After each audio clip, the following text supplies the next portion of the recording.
Sanaya office नहीं गई? Late जाऊंगी अम्मी। अगर लेट हो गई तो फिर अभी कहाँ से आ रही हो?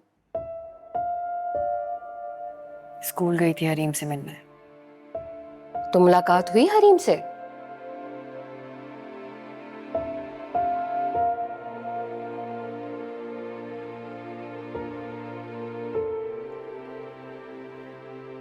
अगर तुम अपनी बेटी से मिलके आई हो तो तुम्हारे चेहरे पे इत्मीनान क्यों नहीं है?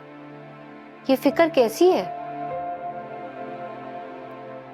हरीम का बचपन कहीं खो गया अम्मी।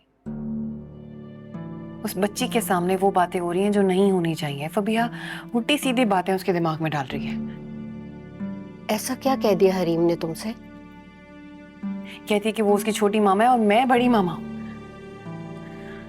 मैं अपनी बच्ची को सुतेरी माँ के सहारे नहीं छोड़ सकती। उसने सब कुछ छीन लिया मुझसे, मेरा घर, मेरा शौहर, इससे पहले कि वो मेरे बच्चे मुझसे छीने। मुझे हरीम को वापस लाना होगा। मैं जानती हूँ ये वक्त औरत के लिए गुजारना कितना मुश्किल है, जब एक शौहर उसके सामने दूसरी औरत को लाके खड़ा कर दे। कोई औरत अपनी जगह पे किसी और को देखना पसंद नहीं करती, लेकिन दुनिया में कई औरतें हैं जो ये सब कुछ बर्दाश्त करती हैं और बर्दाश्त कर रही हैं। तो आप क्या चाहती हैं अम्मी? मैं भी दूसरी औरतों की तरह बिल्कुल वैसी ही बन जाऊं, जो ससुराल वालों के डर से अपने शौहर की हर गलती को, हर जुल्म को चुपचाप बर्दाश्त करती रहती हैं, अपने हक के लिए आवाज नहीं उठाती? क्यों? क्योंकि वो मर्द है, मजाजी खुदा है, उसको सब कुछ करने की इजाजत है। इस्लाम से मिली हुई 4 शादियों की इजाजत तो मर्द को हमेशा याद रहती है। औरत के हकूक अदा करना भूल जाता है। अम्मी, जब एक औरत उसका घर चलाने के लिए कमाई कर सकती है, थकी हारी आके खाना बना सकती है, उसके बच्चों का, उसके माँ बाप का ख्याल रख सकती है, तो फिर मर्द क्यों उसकी वफादारी भूल के 4 शादियों को फौकियत देता है? मर्द को और क्या चाहिए? मैं अरहम की वफादारी हासिल करने के लिए और क्या करती, बताएं मुझे आप।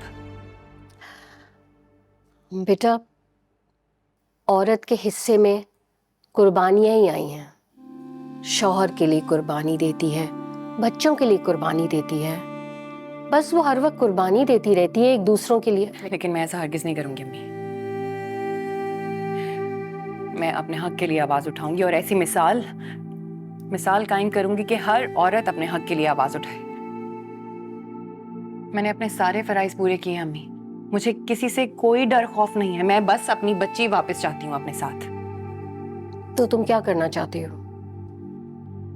बच्चे अपनी माँ के साथ रहें, मुझे बस ये ठीक लगता है। पहले तुम अपनी जिंदगी का फैसला करो कि तुम क्या चाहती हो, इसकी ज्यादा अहमियत है। अम्मी, मैं बस इस वक्त अपने बच्चों के साथ अकेली रहना चाहती हूँ, बस। तुम क्या चाहती हो? बच्चों का बंटवारा हो जाए, ना उन्हें माँ मिले ना उन्हें बाप? अगर यही बात मर्द सोच ले दूसरी शादी करने से पहले, तो यकीन करें 99% मर्द शादी ही ना करें दूसरी। मगर ताली दोनों हाथों से बजती है। अगर मर्द गलत होता है तो औरत भी गलत होती है, दोनों बराबर के शरीक होते हैं। अम्मी, मर्द के लिए जरूरी होती है उसकी औरत की वफादारी, जो मैंने निभाई है अरहम के साथ। मैंने अपने रिश्ते निभाने में कोई गलती, कोई कोताही नहीं की अम्मी। और अगर की होती तो अरहम की हर गलत बात, उसकी बेवफाई चुपचाप सह लेती। मैं गलत नहीं हूं अम्मी, इसलिए मैंने फैसला लिया है। क्या फैसला किया है तुमने सनाया? बताओ।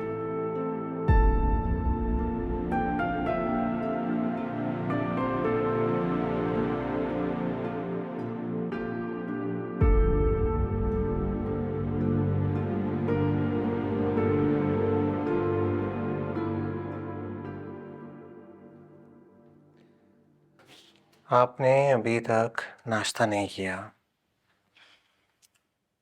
क्यों? बना रही है हादिया मेरे लिए।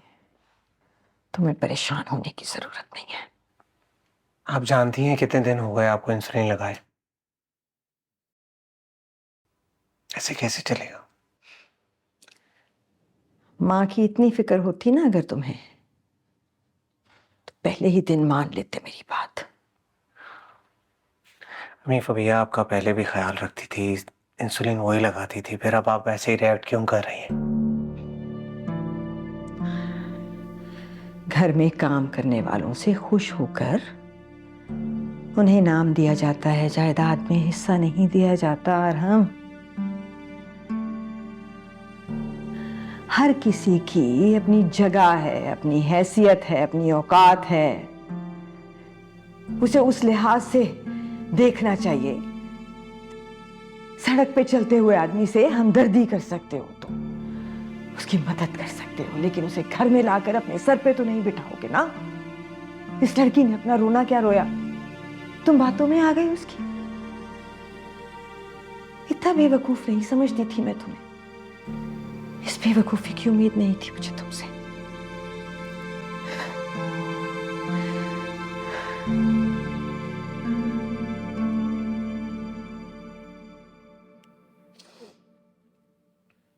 क्या करना क्या है अब, हल क्या है इस मसले का? बीवी तो छोड़ी जा सकती है, बच्चों से अलहदा नहीं रहा जा सकता। और हम मनाने की कोशिश कर तो रहा हूँ सनाया को, और करता रहूंगा जब तक वो मानेगी नहीं। वो भी तभी मानेगी ना हम, जब तुम इसे छोड़ोगे। अम्मी वहाँ सनाया नाराज है, यहाँ आप नाराज हैं, और आप ये बात बहुत अच्छी तरह जानती, मेरा आप दोनों के बगैर गुजारा नहीं है।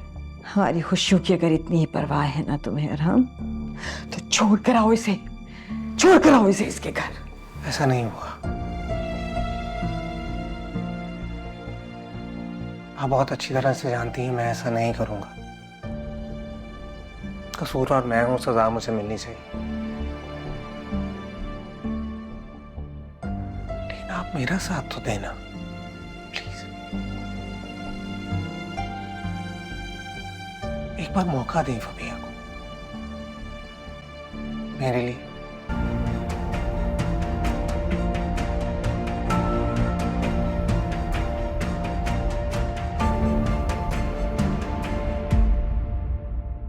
परेशानी की तो बात है जुनेद, तुमसे उसकी कोई बात हुई या उसने तुमसे बात की है कोई?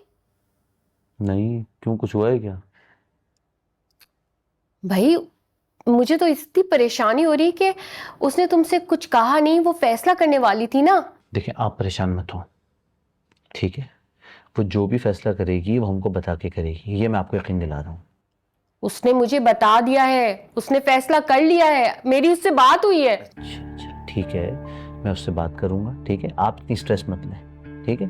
आपको पता है फिर तबीयत खराब हो जाएगी आपकी। मैं स्ट्रेस कैसे ना लूं, जैसे तुम मेरी औलाद हो वैसे वो मेरी औलाद है, उसके बच्चे भी हैं। ये लोग इस फैसले में अपने बच्चों का क्यों नहीं सोच रहे, उन्हें किस बात की सजा दे रहे हैं? आपको पता है अब किस्मत के आगे इंसान बेबस रहता है, लेकिन मैं आपको यकीन दिला रहा हूँ कि मैं उससे बात करूंगा, और अगर वो कोई गलत फैसला कर रही होगी मैं उसको रोकूंगा भी, ठीक है? आपको मुझे भरोसा है?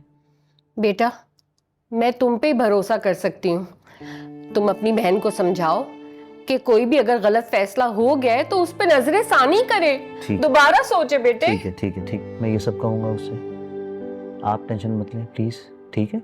बिल्कुल स्ट्रेस मत लें, ठीक है? आपने दवा ली थी आज? हाँ ले ली थी बेटा, प्लीज बात करना उससे। ठीक है, मैं बात करता हूँ।